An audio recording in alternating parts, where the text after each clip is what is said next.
중국 경제 산업 트렌드 매일매일 점검하고 있습니다. 차이나TV. 특별히 근데 금요일은 세상에서 가장 쉬운 중국 주식 이야기 용인대 중국학과 박승찬 교수님과 함께하고 있죠. 교수님 어서 오십시오. 반갑습니다. 네. 지난 24일이 한중 수교 29주년이었군요. 내년에 30주년이니까 내년에는 뭔가 좀 그죠. 뭐든 좀 크게 이슈가 되겠는데요. 네. 시진핑 주석의 방한 가능성은 계속 얘기가 나오고 있다. 요즘 또 좀 쑥 들어간 것 같네요. 한중 관계 수교 관련해서 수교 29주년 관련해서 뭔가 좀 변화가 있습니까? 일단은 지금 주변이나 지금 일어나는 그 한중 관계 29년인데 그런 분위기에 비해서 실제 좀 조용하다는 생각이 듭니다. 네. 그러니까 제가 대외 어제 환경이 또 뭘 하기에는 좀 쉽지는 않죠. 그렇죠. 네. 네. 제가 어제도 이렇게 한중 이게 공공외교 포럼에서도 또 참석을 했었는데 네. 그러니까 중국 측 그 유명하신 분인데요. 그분이 이런 말씀을 하시더라고요. 한중 관계가 참 가까우면서 친하지 않은 사이다. 네. 그러니까 딱 의미가 있는 말인 것 같습니다. 그래서 이게 지금 29년인데요. 이번에 이제 29년 하면 중국 외교부 대변인도 여러 이야기를 했는데 외신 기자들 질문을 했었습니다. 그 시진핑 주석 한국 방문 가능성이 있느냐라고 했을 때 이제 외교부 대변인이 뭐라고 그랬냐면 네. 계속 한중 관계 계속 그 뭐 관계자들이 이제 긴밀히 소통하고 있다. 뭐 이 정도까지 이야기를 했는데 저는 이제 개인적으로 계속 이제 온다라고 주장을 하는 사람인데 이게 이제 아무래도 그러니까 이 코로나라는 이 한국이 있다 보니 이제 이게 조금 이제 계속 밀리고 있는 것 같고요. 그래서 지금 뭐 제가 말씀드렸다시피 뭐 한중 뭐 공공 외교 포럼이라든지 우호 포럼 여러 가지로 지금 일단 진행은 많이 되고 있습니다만은 지금 뭐 지금 국내나 뭐 중국이나 부분에 있어서 사실 30주년 앞두고 있는데 진행되는 것들이 조금 정서적으로 좀 좋지가 않은 건 사실이죠. 어쨌든 오늘 뭐 경제 관계를 이야기하는 시간이니까요. 좀 관계 변화를 좀 보면 사실 중국이 많이 성장을 했죠. 뭐 우리가 수교될 때만 해도 한중 관계 이 명목 GDP 차이가 1.4배 정도 됐는데 작년 기준으로 해서 한 9배 정도 차이가 나니까요. 성장을 했고. 뭐 무역 관계야 뭐 여러분도 잘 아시다시피 우리가 한 3천억 달러, 한 351조 정도를 합니다. 그래서 우리한테는 가장 큰 뭐 변함없는 중국 그 우리가 뭐 무역 파트너이죠. 근데 뭐 또 잠시 후에 말씀을 드리겠지만 한중 관계 산업 뭐 기업 경쟁력 변화가 매우 큽니다. 사실 그 과거에 우리 대중국 수출 비중이 점점 좀 사실 좀 떨어지고 있는 게 사실이고요. 뭐 과거에 이제 우리가 한중 관계 산업을 이야기할 때 산업 간 분업, 그러니까 우리는 중국에서 뭐 농산물을 수입을 하고 우리는 공산품을 파는, 그래서 관계가 참 좋았죠. 그러다가 이제 2000년대 접어들면서 산업 내 분업, 중국도 이제 IT 한다고 그러고 기술 한다고 그러면서 이게 또 이제 했는데 그래도 우리가 좀 업스트림 쪽, 그다음에 중국의 다운스트림 좀 해가지고 이게 부딪힐 일이 없었는데 2000년도 넘어오면서 이제 중국과 우리가 이제 품목까지도 같아지는, 오늘도 뭐 그 얘기를 좀 하겠지만 이게 이제 경쟁 구조로 가면서 사실 많이 어려운 상황이 있고, 그렇기 때문에 우리가 차이나TV에서 좀 중국의 실제 변화라든지 산업, 기업 경쟁력을 좀 더 좀 뭐 객관적으로 여러분들한테 많이 좀 공유하고 알려드리려고 노력하고 있습니다.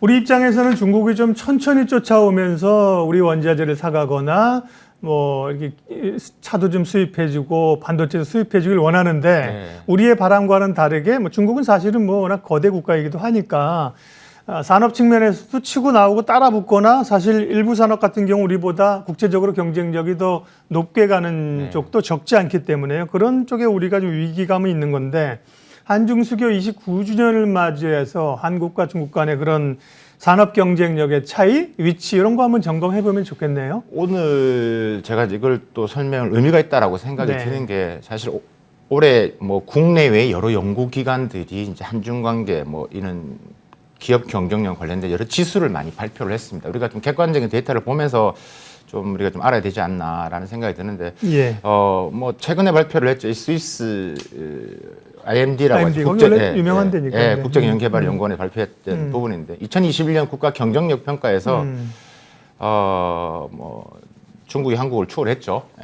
중국이 이번에 64개국 중에서 중국이 16위를 했고요. 한국이 23위를 했습니다. 사실 이거에 대해서 여러 말이 많습니다. 이게 믿을만 하냐 아니냐. 그러니까 우리가 이 모든 걸 제외하고라서라도 아까 말씀하셨다시피 그도 오랫동안 역사를 해왔던 연구하는 또 기관으로서 해왔던 거기 때문에 대한민국 정부에서도 계속 이걸 관심을 가지고 있기 때문에 이에 대해서 뭐 좀 대책을 또 세운다는 이야기를 하고 있습니다. 그래서 뭐 국가 경쟁력에서도 지금 중국이 앞선다는 이야기를 지금 하고 있고, 유엔 산업개발구에서 발표를 하는 CIP 지수라는 것도 있습니다. 이게 이제 세계 제조업 경쟁력 지수인데요. 그러니까 90년대만 해도 뭐 한국이 뭐 한 17위 정도, 중국이 30위 차이가 많이 났었는데, 한 20년 지난 2018, 19년 정도에서 이제 중국이 이제 우리를 추월해서 2위, 한국이 3위로 됐죠. 그러니까 일본은 더 내려갔습니다. 그러니까 일본이 좀 더 이제 우리가 일본을 추월한다고 이제 뭐 막 그러다가 중국이 따라오는 것을 몰랐던 거죠. 어떻게 보면 몰랐다기보다는 이렇게 빠를 줄은 생각을 못했던 것 같습니다. 그래서 일본이 5위였고요. 뿐만 아니라 이제 우리 국내에서도 뭐 한국 무역협회 자료를 보시면 세계 수출 점유율, 그러니까 그 나라별로 품목수가 세계 수출 1위를 차지하는 품목수를 비교를 한 게 있는데, 그러니까 한국 같은 경우는 이제 93년도에 한 96개 정도가 세계에서 1위 정도 품목을 하고 있었고, 네. 중국이 한 322개였는데, 이게 이제 한 16년 지난 2019년도 기준을 봤을 때 한국이 이제 69개, 그다음에 중국이 1,759개. 그러니까 뭐 한국이 중국이 한 3.9%밖에 안 된다라는 생각, 뭐 이렇게 발표를 했고요. 그밖에 최근에 또 보면 포춘지도 발표를 보면요, 세계 500대 기업들 보면 중국 기업이 홍콩 포함해서 135개사, 그러니까 미국을 이미 추월했죠. 그건 작년부터 추월했고 올해 2년 연속 1위를 차지하고 있다.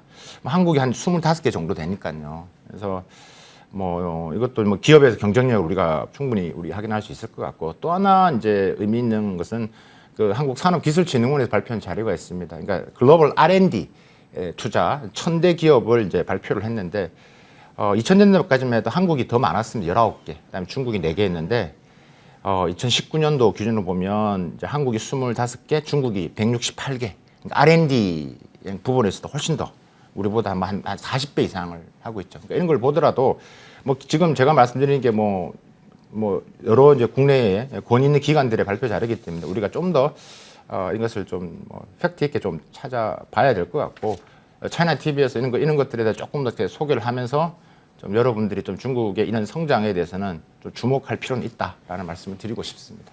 IMD의 국가 경쟁력 평가는 워낙 유명한 곳인데요. 우리는 작년에 23위, 올해 23위 똑같고요. 중국이 작년에 20위에서 올해 16위로 올라가는 거거든요. 그러니까 지금 뭐 니네 그만 좀 해라고 얘기할 수는 없는 거고, 우리도 그만큼 이제 역동력 있게 가야 되는 과제가 좀 있는 겁니다. 어쨌든 중국의 경쟁력이 굉장히 높아가고 있다. 그런 얘기를 오늘 좀 해주셨고요. 그래서 어쨌든 시진핑 주석의 방안은 계속 원론적인 얘기나 그다음에 코로나 얘기하지만, 박 교수님은 어쨌든 코로나 상황이 좀 좋아지고 그러면 연내라도 가능성은 열려 있다. 네, 1순위로 저는 한국을 거라고 생각을 하고요. 내년 30주년이기 때문에 뭐 또 내년 1월달에, 지금은 이제 하반기로 갈수록 이제 조금은 가능성은 떨어지는 게 내년 초에 아시다시피 북경에 이제 동계올림픽이 있습니다. 그러니까 좀 정신이 없는 부분도 있을 것이고요. 미중 관계 이슈도 맞물려 있기 때문에 어떤 올해와 내년 상반기 부분 30년을 기준으로 봤을 때 저는 방문 가능성에 많은 무게를 두는 사람 중에 한 사람입니다. 네. 이어서 박승찬 교수의 중국 주식 팁 시간입니다. 중국 증시, 주식을 바라면서 우리가 꼭 알아두어야 할 내용들이죠. 오늘 내용 화면으로 확인하겠습니다. 오늘은 중국 주식 공중주 이야기입니다. 공중주라고 하는 게 공중에 떠 있는 항공주는 아니고, 공중 이게 뭐 공공기관 뭐 우리 이런 건가요? 그러니까죠. 이게 중국에서는 이제 공중주, 그러니까 중국어로는 공중구 이렇게 하는데, 공중이란 말이 대중이란 뜻입니다. 그래서 쉽게 말하면 개인주, 개인 투자자들이 주식을 하는 개인주를 우리가 중국에서는 공중주라고 부릅니다. 개인주, 공중주. 그러니까 개인 투자자들의 주식 거래를 하는 것들을 이제 이야기를 하는 건데, 그러니까 공중주를 이제, 공중이란 말이 아까 대중이라는 말씀을 드렸기 때문에, 공중주는 이제 중국에서는 크게 또 두 가지로 나눠집니다. 그게 이제 우리가 예를 들면 스톡 옵션 같은, 그러니까 회사 직원주라고 하는 있고, 또 하나는 말 그대로 사회 공중주, 좀 말이 어렵죠. 사회 공중주라는 표현을 쓰는데, 말 그대로 우리 개인 투자자들이 자유롭게 투자하는 것을 사회 공중주라고 합니다. 그래서 이제 그런 것들을 이제 공중주로 묶어서 공중주라고 하는데, 제가 질문을 드리면, 우리가 이제 이자 주식을 시작하신 분을 개미라고 하지 않아요? 개인 투자자들을. 한국은 개미죠. 예, 중국은 개인 투자자들 뭐라고 그럴까요? 미국은 로빈후드고요. 중국은 부추고요. 아, 부추. 그럼요. 오, 아시네요. 예, 그게 이슈가 됐잖아요. 이제 미국의 로빈후드 나오면서 중국 부추처럼 이렇게 뭐 쑥쑥쑥 올라온다는 거예요. 젊은 층이. 맞습니다. 오늘 이제 그런 데에서 부추 혹은 부추백이라고 합니다. 네. 그래서 오늘 이제 했는데 차이나 TV 진행자인데 제가 그 정도는 알고 있어요. 그러니까 이런 부분에서 이 부추라는 아까 예. 말씀하셨다시피 그러니까 또 자르면 또 네네. 생겨나니까 그런 부분인데 그러니까 문제는 주식시장에서 이 돈을 버는 개인 투자자들이 관련 자료를 보면 한 10% 미만이라고 그래요. 네. 그다음에 뭐 근데 전체 거래액의 90%는 다 개인 투자, 그러니까 부추들이 차지를 하고 있고요. 중국 주식시장에 유명한 이렇게 투자 격언이 있습니다. 중국 내에. 네. 그러니까 7패 2무 1승이라는 말이 있습니다. 재밌네. 네, 7패 2무 1승. 네. 그러니까 70%는 손실을 보고 예. 20%는 손실을 보고 비기고. 비기고 네. 못 번다 이거죠. 그 하고 그다음 10%는 돈을 번다라는 이런 투자 격언이 있습니다. 그만큼 이제 중요한 이제 이 부추들인데요. 그에 맞물려서 또 유용한 이게 지금 보시면 이 부추할 때 구자가 지우라고 하거든요. 예. 네, 이제 보시면 제가 지금 화면에도 지금 보여드리고 있는데 이런 유형애들 지금 우리도 이제 젊은 투자자들이 많은데 중국에도 이제 이런 신조어들이 많이 생깁니다. 부추 90년생이라는 유행어가 또 지금 하고 있습니다. 그러니까 뭐 주식 펀드가 폭락해서 나도 주식을 잘해서 백만장자의 꿈을 가지고 90년대 이에 태어난 친구들이 있는데 이게 자꾸 꿈이 무너지고 실패를 하는. 그래서 지우링 호우. 예, 원래 지우링호라는 뜻은 뭐냐면 90년대에 태어난 이 밀레니얼 세대를 네. 중국에서는 지우링호라고 하는데 이 지우와 부추라고 할 때 이 지우가 발음이 같습니다. 그러다 보니까 이제 이런 유행이가 생겨나고 있습니다. 제가 이제 뭐 좀 찾아보니까 중국 결산은행 자료에 의하면 2021 올해죠. 올해 2월까지 중국의 투자자 수가 1억 8천만 명이 넘었습니다. 1억 8천만 명. 그 중에서 개인 투자자가 99.77%. 기관 투자자가 뭐 거의 뭐 나머지 0.23%인데 작년 한 해만 해도 한 2천만 명 이상의 개인 투자자가 늘어났다고 하죠. 그만큼 이제 주식에 관심이 많은 개인 투자자가 늘어나고 있는데 그 이유는 아무래도 이제 중국 뭐 경기 펀더멘털이 좀 안정되어 가고 있다라는 판단, 그다음에 중국 정부가 2015년부터 본격적으로 시작한 이 부동산 규제가 함으로써 부동산으로 가는 자금들이 지금 많이 시중에 풀렸다. 불리면서 그 돈이 이제 자꾸 이제 주식시장으로 들어간다라는 거로 판단이 되어집니다. 그래서 올해만 보더라도 우리가 이제 M1에서 M2를 그러니까 나눈 유동성 자금 비율이 올해 초만 해도 한 26% 정도였는데 지금 뭐 올 더 한 지금 한 30%까지 이제 좀 상승을 했다라고 지금 이제 뭐 분석이 되어지고 있고요. 그래서 앞으로 이는 개인 투자자들이 좀 더 이제 중국 주식시장에서 더 많이 지금 유입될 것 같고 그러다 보니까 지금 주식시장에 대한 여러 이런 부추들의 움직임이 더 커져가고 있는데 사실 중국 정부도 고민이 많을 겁니다. 이런 부분에서 어쨌든 주식시장 키워야 되지만 또 이런 부추 개인 투자자를 키워야 되는 고민이 있을 거라고 생각이 중국 듭니다. 투자자들도 답답하겠어요. 왜냐하면 그 비트코인 같은 거 지금 다 막아놔서 못할 거잖아요. 못할 거죠. 뭐 정확히 사실 정확한 팩트는 아닌데 우리나라 젊은이들만큼 해외 투자를 나스닥 뉴욕 주식 투자도 쉽진 않을 것 같고 그죠? 하는 친구들은 있죠. 네. 우리만큼 이렇게 뭐 자유롭게 정보도 많지는 않을 거고요. 그럼 중국 주식에 올인해야 되는데 어렵네요. 공중주. 그러니까 우리 옛날에 한전 포철 옛날 포스코 전에 포철 이런 거 국민주라 그랬잖아요. 국민주식. 약간 비슷합니까? 다른가요? 그렇죠. 뭐 그런 국민주, 개인주 이렇게 개인 투자자들 개인 투자자 이렇게 보시면 될 것 같고 부추 또는 아까 부추 배기 이렇게 표현합니다. 부추. 그러니까 부추를 베는 것과 똑같다. 그러니까 많은 개인 투자자들이 계속 지금 이 부추 배기의 이런 흐름에 계속 희생이 되고 있다라는 말을 많이 이야기를 하고 있습니다. 알겠습니다. 자, 중국 주식 팁 오늘은 공중주, 부추 투자자, 부추배기 얘기를 했고요. 자, 기업 얘기해야죠. 중국 기업 가운데 또 주목할 만한 기업을 한 종목씩 소개해드리고 있습니다. 김다은 앵커 오늘은 어떤 기업인가요? 네, 차이나TV 종목 이야기 나눠보겠습니다. 오늘의 종목 화면 통해서 만나보시죠. 오늘은 상해거래소에 상장되어 있는 스타파워 반도체에 대해서 이야기 나눠보도록 하죠. 중국에서 차량용 전력 반도체를 만들고 있는 대표 기업인데요. 이 전력 반도체는 차량에도 들어가지만 모바일 기기, 웬만한 전자기기에 다 들어가는 핵심 부품이라고 볼 수 있겠습니다. 이 전력 반도체 쪽으로 중국에서는 1등을 차지하고 있고요. 전 세계에서는 8위의 시장 점유율을 차지하고 있습니다. 전체 매출의 95% 이상이 IGBT가 차지를 하고 있는데요. 인터넷 검색창에 IGBT를 검색해 보면 절연 게이트 양극성 트랜지스터라고 뜹니다. 사실 굉장히 어려운데 쉽게 설명을 하자면 전기차의 전력 손실은 줄이고 성능은 높이는 기능을 하고 있는 그런 부품이라고 볼 수 있겠습니다. 다음 페이지 한번 확인을 해볼까요? 스타파워 반도체 상장된 지 얼마 되지 않았고요. 시가총액은 10조 8,900억 원 정도 나타나고 1년 동안 주가 수익률, 3개월 동안 주가 수익률 60% 정도 올라가고 있습니다. 국내에서는 반도체 관련주들이 최근 들어 선별적인 움직임이 나타났는데요. IGBT 관련주를 하면 KEC나 DB하이텍이 있는데 대표적으로 DB하이텍과 함께 이야기를 나눠볼게요. 시가총액 2조 6,400억 원 정도 나타나고요. 1년 동안 80% 넘게 주가도 놀랐습니다. 그리고 도쿄 거래소에 상장되어 있는 도시바도 있습니다. 그냥 IGBT 관련 중에 도시바도 있구나 정도로 알고 계시면 될 것 같네요. 이렇게 오늘의 종목에 대해서 살펴봤습니다. 네, 오늘은 스타파워 반도체를 소개를 해주셨습니다. 박 교수님이랑 구체적으로 얘기하겠습니다. 그동안 이제 뭐 이 회사 이름이 중국에서 부르는 거 다르고 또 국내 포털에서 부르는 거 다르고 다 네. 달랐는데 여기는 아예 뭐 영문 회사로 스타파워인가 보죠? 네, 스타파워 이 회사 이름이 이제 사실 영문으로 시작됐습니다. 스타파워라고 네. 제가 로고도 지금 가지고 심플하네요, 왔는데. 그러기도. 예. 그래서 이 중국어 이름을 그대로 영문에서 바꿔왔죠. 그래서 중국어 이름은 쓰다 반도티 이렇게 얘기를 합니다. 네. 쓰다. 그래서 그러니까 국내에서 자료가 많지가 않습니다. 그래서 뭐 네. 검색하시면 스타파워 반도체라면 검색이 되실 거고요. 또 어떤 기사를 보면 그대로 제가 말씀드린 쓰다 반도체 이렇게도 나오긴 합니다. 제가 이 스타파워 반도체를 오늘 소개드린 이유는 의미가 있다라는 생각이 드는 게 상장된 지 얼마 안 됐습니다. 예. 한 18개월 됐는데 수익률이 꽤 좋습니다. 좋고 또 최근에 뭐 또 하나 이슈 오늘 제가 앞에 한중관계 이슈를 설명을 드렸는데 또 하나 이슈가 이 비아디 반도체 지금 심천 상장이 잠시 중단되었거든요.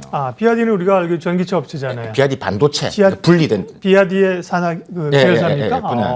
이것도 지금 시장에서는 큰 이제 주목을 받고 있는. 예. 그래서 이 비아디 반도체도 이제 전력 반도체. 오늘 어떻게 보면 스타파워의 핵심 키워드는 IGBT도 있지만 그 상위 개념이라고 하는 이 전력 반도체 기업인데 예. 거기에 이제 또 가장 큰 역할을 하는 바로 이 비아디 반도체가 이제 잠시 중단이 됐어요. 그 이슈도 하나의 오늘 설명을 또 드릴 수도 있을 것 같은데 사실 이 비아디 반도체가 이제 상장하면서 한 5천억 정도 우리 돈으로 정말 이렇게 조달할 계획이었는데 이 법률자문사인 이 로펌이 법규 위반 가능성이 있다. 그래서 잠시 지금 보류된 상태입니다. 그런 측면에서 오늘 스타파워를 한번 소개를 드려야 되겠다라는 생각을 했고 또 우리 국내에서도 좀 이렇게 많이 좀 알려지지 않은데 중국 내나 글로벌리 좀 매우 영향력이 있는 이 스타파워 반도체를 좀 소개를 해보고자 합니다. 그래서 제가 간단히 오늘 처음 들어보신 분들이 많으실 것 같아서요. 오늘 간단히 좀 소개를 좀 먼저 드리고 포인트 한번 잡아가 보도록 하겠습니다. 좋습니다. 스타파워 반도체 이 기업뿐만 아니라 글로벌리 이런 반도체, 차량용 반도체 이런 시장의 흐름이 어떤지도 맥을 좀 잡을 수 있는 네네 오늘 시간입니다. 좀 전반적으로 전력 반도체 좀 네. 컨셉을 좀 잡아드리는 시간 가지도록 하겠습니다. 그러면 스타파워 반도체 키워드를 통해서 투자 포인트 짚어보겠습니다. 첫 번째 키워드는요. 차량용 반도체 시장을 키워라. 국내에서도 지금 뭐 차량용 반도체가 없어가지고 차를 출고를 못할 정도고 네.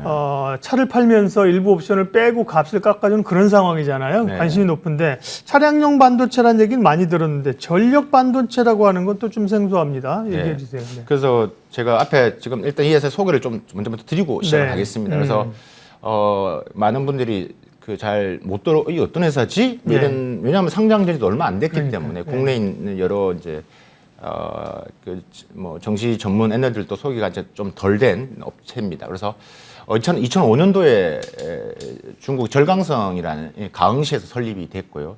그러니까 전력 반도체 제가 잠시 설명을 드리겠지만 소자 뭐 전문적으로 연구 R&D 생산하는 기업입니다. 상장한 지 얼마 안 됐다고 제가 말씀드렸죠. 주가 한 30배 이상 성장을 했고요.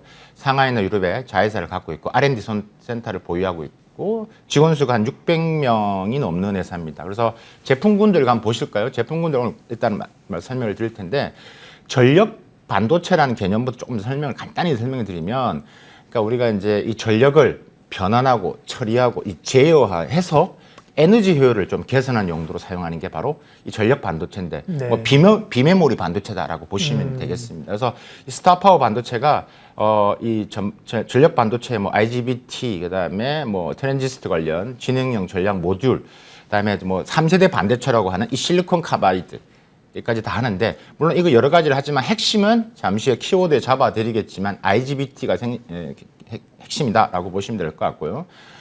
지금 중국 내 IGBT 과거에는 뭐 칩, FRD라는 것은 그러니까 고속 회복 다이오드라고 하는 이 전력 반도체 소자 중에 하나 품목이다 보시면 될 것 같은데 수입을 계속했는데 스타파워 반도체로 인해서 많은 수입을 대체하는 특히 IGBT 모듈은 그렇습니다. 그래서 중국 내에서 지금 좀 계속 성장하고 있는 기업이고요. 스타파워 자체적으로 IGBT 모듈 제품 구매가 한 600개 여종이 넘는 기업이다라고 이제 설명을 드릴 수 있을 것 같고 말씀하셨다시피 이제 키워드를 가지고 조금 더 설명을 해드리겠습니다. 제가 이제 차량용 반도체 시장을 키워라 내가 했는데 두 가지의 조금 서브 주제를 갖고 왔습니다. 첫 번째가 이제 전력 반도체 중국 기업의 지속적인 성장, 그다음에 미중 반도체 전쟁에 대비하라. 뭐 여러분 잘 아시다시피 뭐 글로벌 자동차 반도체 공급난이 지금 있는데 중국 정부가 지금 이제 팔을 긋고 나섰죠. 그래서 지금 이제 전반적으로 뭐 지금 전력제 반도체 부분에서 공급 체인을 지금 이제 구축을 하고 있는 상태고요. 그래서 뭐 팹리스라든지 파운드리, 뭐 종합 반도체, 우리 IMD 중심으로 지금 자체적인 반도체 공급을 좀 체인을 만들어 가고는 있습니다. 쉽지는 않지만 하고 있고요. 전력 반도체 지금 글로벌하게 지금 시장 규모 지금 전망치를 보면 2023년도에 한 530억 달러 정도가 된다고 합니다. 그래서 이제 그 중에서 지금 이제 시장이 커져가고 있는데 전력 반도체 앞에서 잠시 설명을 좀 드렸는데 제가 좀 더 이렇게 여러분이 더 좀 쉽게 이해하기 위해서 또 자료를 간단하게 좀 보여드리고 있는 거고요. 파워 반도체로 하기도 하고요. 제가 말씀드렸다시피 비메모리 반도체입니다. 그래서 전력 제어 부분에서 두뇌 역할을 하는 반도체인데 다라고 보시면 될 것 같고 이게 뭐 단순히 이제 잠시 후에 또 핵심적인 키워드로 말씀드리겠지만 전기 자동차가 뜨면서 지금 이 전력 반도체가 뜨고 있지만 뭐 스마트폰뿐만이 아니라 태양광, 사물 인터넷, 인공지능, 그러니까 전반적인 앞으로의 미래 성장 산업에 이 전력 반도체가 핵심으로 들어가고 과거 내연 기관차에 또 전력 반도체에 들어갔는데 IGBT가 비용이 좀 달라지죠. 그래서 이제 앞으로 전기차 부분에서는 비용이 더 커져가면서 수익률도 더 커져가는 그렇기 때문에 좀 집중을 하고 있는 부분이니다.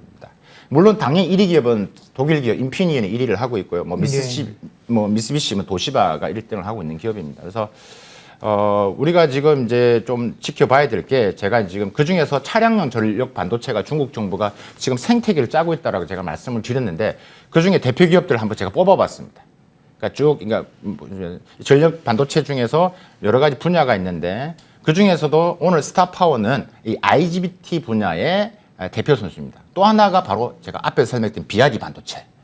그래서 이제 나머지 업체들도 참고로 보시면 될 것 같은데 이런 다른 업체들도 한번 눈여겨 보시고요. 상장된 기업도 있기 때문에 또 차차 또 다음에 우리가 차이나 TBS가 소개를 또 해드리는 시간을 가지도록 하겠습니다. 네.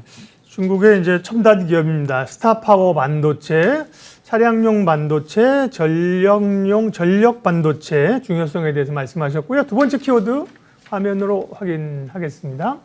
중국 IGBT 모듈의 절대 강자. 네.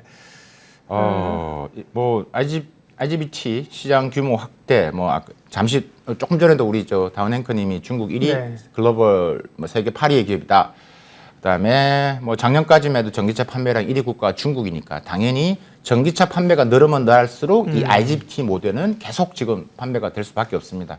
오늘 뉴스에 앞에서 보니까 지금 이제 뭐 전기차 시장에 작년이 중국이 제일 많았지만 올해 들어서 유럽이 지금 계속 커져가고 있다는 뉴스가 나왔었는데 그러면서 성장을 계속하고 있는 기업이 바로 이제 뭐 우리가 오늘 설명드린 스타파워 반도체가 되겠습니다. 그래서 지금 뭐 IGTP 관련해서 뭐 어려운 말보다는 그냥 쉽게 지금 제가 설명을 드렸는데 그냥 전력 전자업종의 CPU다.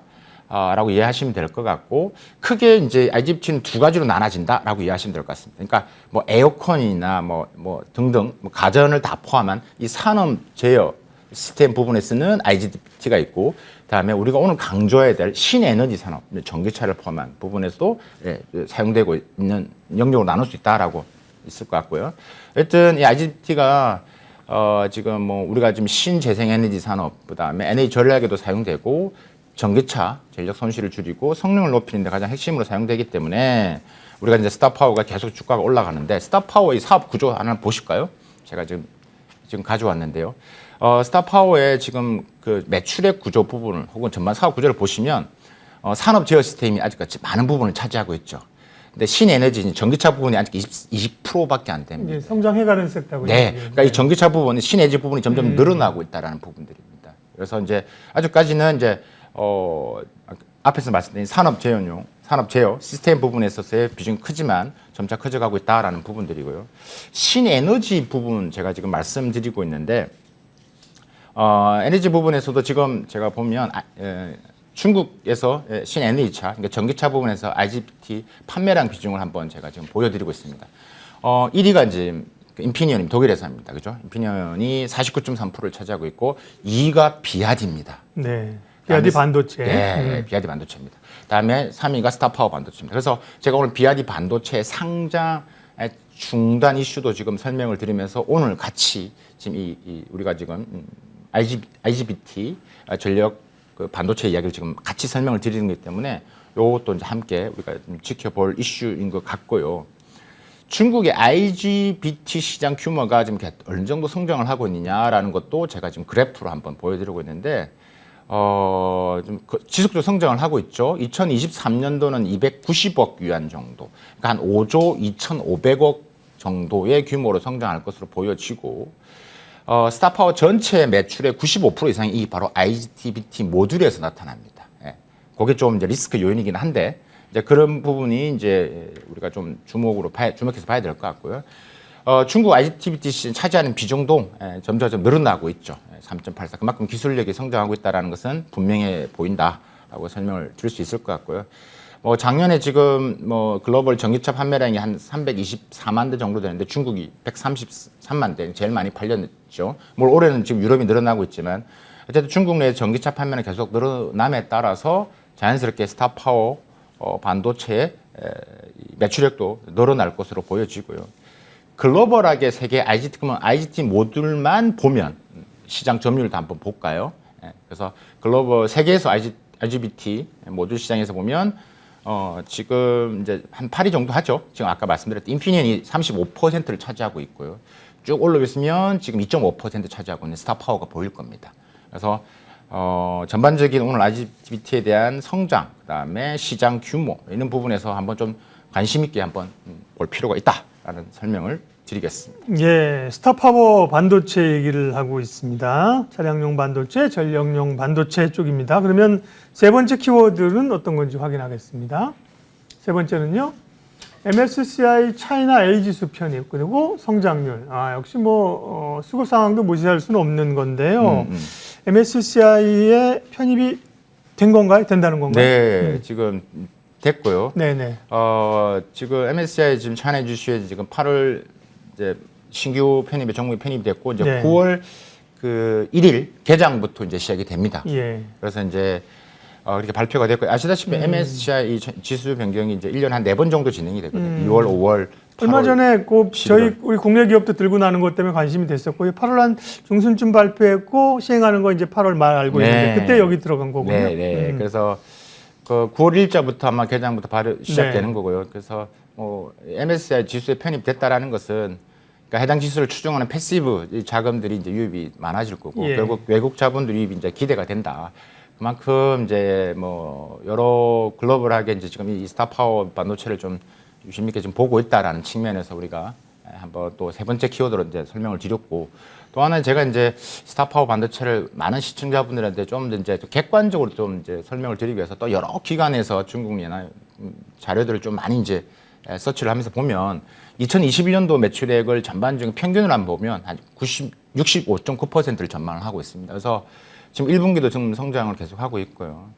2000년도 같은 경우도 전년 대비 24% 증가를 했고 올해는 이제 시장 전망치가 약 한 66%, 65.9% 이제 증가를 하면서 여전히 이제 국내 시장 1위로 갈 것으로 보여지고 전기차 판매수 계속 늘어났기 때문에 앞으로의 성장성도 높게 지금 판단하고 있다라는 게 일반적인 중국 내에 있는 여러 이제 전문 기관들, 그다음에 여러 이제 증권사 애널들의 분석이다라고 말씀드릴 수 있겠습니다. 중국의 대표적인 반도체, 차량용 반도체, 시스템 반도체, 비메모리 쪽, 스타파워 반도체의 투자 키워드를 쭉 살펴봤고요. 마지막으로 주가하고요. 또 리스크 부분, 성장성 따지겠습니다. 실시간 주가가 382위안이거든요. 꽤 중국 주식들 여기서 보면 보통 뭐 한 20, 많아야 한 100위안 이 정도인데 높습니다. 380위안이니까 이게 굉장히 주가 레벨도 높은 거고 최근에 많이 올랐다 그러셨잖아요. 모든 주식이 다 좋을 수는 없는 거고 성장성과 함께 또 체크해야 될 리스크 요인은요. 항상 강조하지만 중국 공산당의 방향에 올라탄 기업입니다. 그러니까 일단 유심히 봐야 되고, 근데 국내에서 별로 관심을 가지지 않았던 부분들이고, 네. 국내의 전력 반도체 중국 정부가 특히 차량용 반도체 이슈가 커지면서 생태계를 직접 나서서 지금 하고 있기 때문에 그 중심에 스타파워 반도체가 있다라는 말씀을 지금 드리겠습니다. 사실 여러분도 아시겠지만 중국 종목이 각 종목마다 최소 구입할 수 있는 게 우리 해외 투자자, 우리 투자 입장에서는 다 다릅니다. 예를 들면 뭐 심천이나 홍콩이나 따라서 다르거든요. 100주를 사야 되든 어떤 1000주를 사야 되든 다를 수 있기 때문에 그렇습니다. 리스크적인 요소를 좀 본다면 아무래도 이 IGBT 모듈 중심의 단순한 매출 구조 이게 좀 있기 때문에 이제 그런 부분을 좀 우리가 봐야 될 것 같고, 중장기적으로 확장 가능성이 있지만 좀 단기적으로는 수요 감소 가능성도 배제할 수 없다. 아시겠지만 이 분야가 미중 간 반도체와 관계가 있기 때문에 중국 정부의 정책 보조금 이런 부분에 있어서의 약간의 조금 뭐 이 정책적인 부분에서 조금 문제가 생기면 바로 영향을 받을 수 있는 그런 불확실성도 있다라는 것은 분명히 여러분들한테 설명을 드리고요. 계속해서 성장하는 부분 이제 한 18개월 됐는데요. 좀 관심을 가지고 이 스타파워 반도체를 보시면 앞으로 여러분들 전반적인 이 투자할 때 뭐 포트폴리오 차원에서 뭐 괜찮은 종목이 아닐까라는 생각이 듭니다. 네. 스타파워 반도체 말씀드렸고, 그러니까 중국 주식 살 때는 기본적으로 뭐 몇 주를 기본 단위로 사야 되는 이런 얘기, 전 사실 중국 주식은 거래를 안 해봤어요. 그런 얘기 들었는데 그게 또 시장마다 또 다르십니까? 종목마다 다를 수 있어요. 종목마다 달라요? 100주가 기본이긴 한데요. 네. 뭐 다릅니다. 그러니까 뭐 홍콩도 마찬가지고, 홍콩 같은 경우는 또 어떤 뭐 본토는 100주인데 여기는 또 더 많이 돼야 되는 500주를 사야 되는 경우도 있고, 네. 어떤 건 똑같은 종목이지만 심천하고 홍콩하고 동시 상장된 이라면 심천은 100주인데 홍콩은 500주 이렇게 될 수도 있는 거기 때문에, 그러니까 종목별 여러분들이 할 때 좀 다르기 때문에 그건 다 좀 확인을 하시고 하셔야 된다. 네, 오늘 스타파워 반도체에 대해서 분석해 봤고요. 중국의 또 한중수교 29주년 관련된 최근 흐름까지 점검했습니다. 세상에서 가장 쉬운 중국 주식 이야기, 용인대 중국학과 박승찬 교수님 함께했습니다. 고맙습니다. 감사합니다.